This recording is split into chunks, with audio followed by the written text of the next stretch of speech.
welcome back to the channel. It's kind of been a while since I've posted a workshop vid. Well, we're not going to be working on the Trino today. And we're also not going to be working on either of the old trucks. Today, we're going to be working on this. My 2010 F-150. Harvey can't believe it. So, to this point in this channel's history, I've never showcased anything newer than, I want to say, a mid-80s Evinrude outboard. So this is going to be a bit of a change. Don't expect to see more videos of modern type stuff. It's not really what I'm normally messing around with. But my F-150 here, it is kind of the main workhorse of my my little shop here, and it has an idling issue. So let's get into it. The issue it's having is it's chugging a bit at idle, but only if you have the air conditioning turned on. Now, there's a lot of, 543 valves are famous for idle issues due to VCT problems, and it very well could come back to that, but it doesn't seem to matter when the motor's hot or cold, which with VCT issues, usually it's worse with a hot motor when the oil's thin. And it's also something, if I feather the throttle in and out, it'll usually, I can kind of induce it to stop stumbling, which again, just makes me think maybe there's some carbon buildup in this throttle body. So here's the truck idling with the AC turned off. Put it into gear. No difference. Nice and smooth. Also note that there's no check engine light on. So this is with the AC turned on, and I don't know if it's perceptible in this video, but the motor's shaking pretty good. I'll put it into gear. It might be a little more obvious then. Not really. But it's shaking pretty good. Now,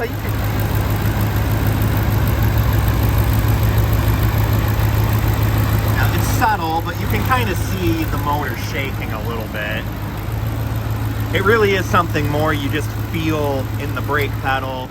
My thought is that there's a ring of carbon that's not allowing the throttle to make finite adjustments, such as upping the curb idle 50 or so RPM to compensate for the AC being turned on. So under hood here is the 543 valve, of course, everyone's favorite motor. Now this one has 233,000 original miles. It's never had a timing job or really any major work. It's just had regular oil changes, and that's how we've gotten here. All right, to get to the throttle body, we got to remove a few things. We got to remove first this intake snorkel, and then this upper intake manifold. So to remove the intake snorkel, just got to loosen these worm clamps. There's two of them. You got one here, and you have one here.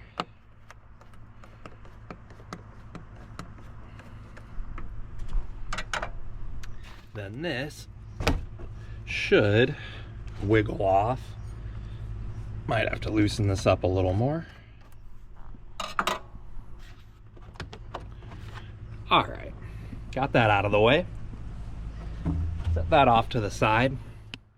There are 4 10mm bolts holding the upper intake onto the throttle body. I'm going to start with this one. Remove that. And nice little tip.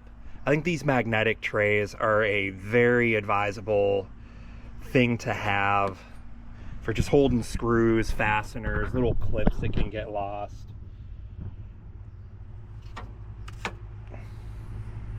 Next, I'm going to take these needle nose pliers, pull back on this, get this out of the way, and we'll set that with the snorkel here. And then uncovers this 10mm bolt.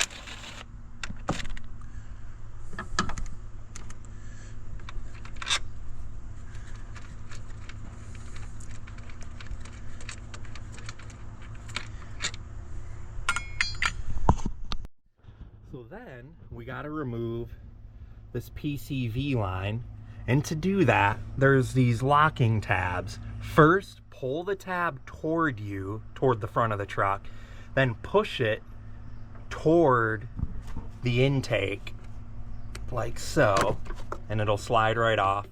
And it's plastic, so be careful with it. It's definitely something that could be broken fairly easily. Now just lift this up, and there's our throttle body. So there is a bit of a carbon ring in there. I'm gonna go ahead and clean that off. And I do not have any cleaner specifically for throttle bodies, but I do have gum out here. So that's what we're gonna use to clean the throttle body. And if there is a difference between carb cleaner and throttle body cleaner, and you know what that difference is, chime in, I'm curious. Alright, we'll give this a try.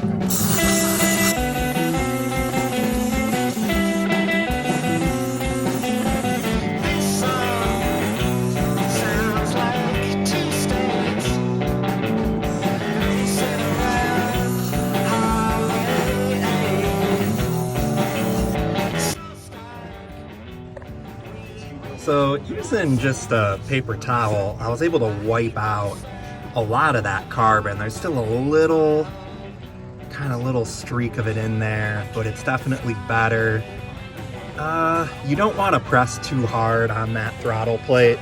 It's a electronically controlled throttle body, so it's not meant to be mechanically actuated like a mechanical throttle body or carburetor would be. Now that we got the throttle body cleaned out, I'm gonna reassemble the intake here and start this truck up.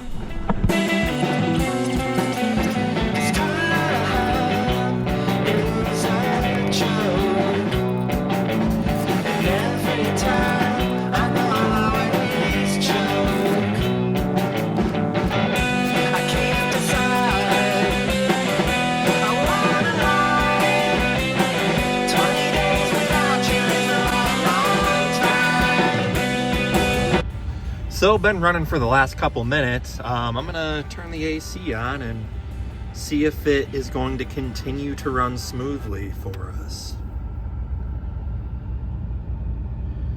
Well, so far so good. There it is in all its glory.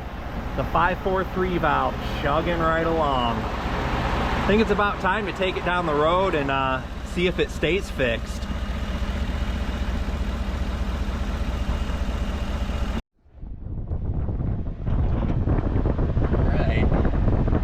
Beginning our test drive.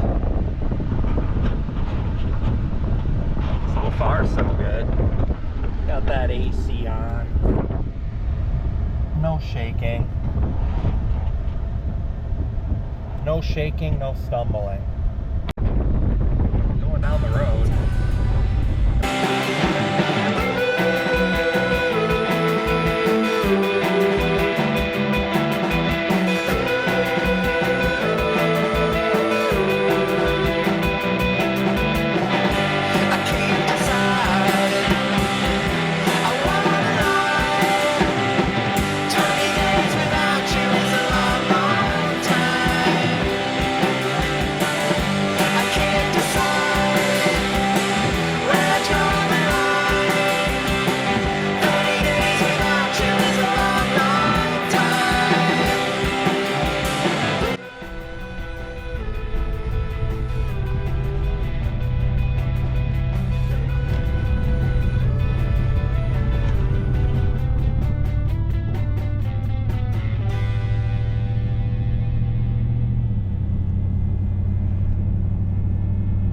Harvey's giving it a thumbs up. Well, he doesn't have thumbs, but if he could give it a thumbs up, he'd be giving it a thumbs up. So, I've come to a stop here, and idling nice and smooth, AC's on. I think the truck is fixed. Now, hopefully this is helpful to some of you. You know, every time I've looked up issues having to do with the 543 valve, it's always a bit of a jar of snakes. It's never anything good. It's always the most disastrous scenarios that you can imagine with a motor.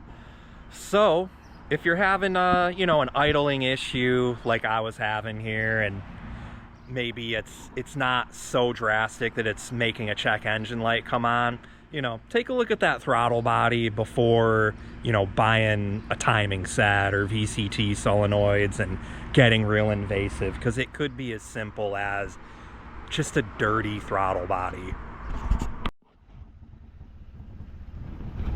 Yeah, messing around with newer, more modern trucks is not going to become any sort of norm on this channel, but I haven't uploaded a shop video in quite some time, and thought this would be kind of a fun, quick little, well, I was hoping it would be a quick, easy fix, and it was in this case, type of video.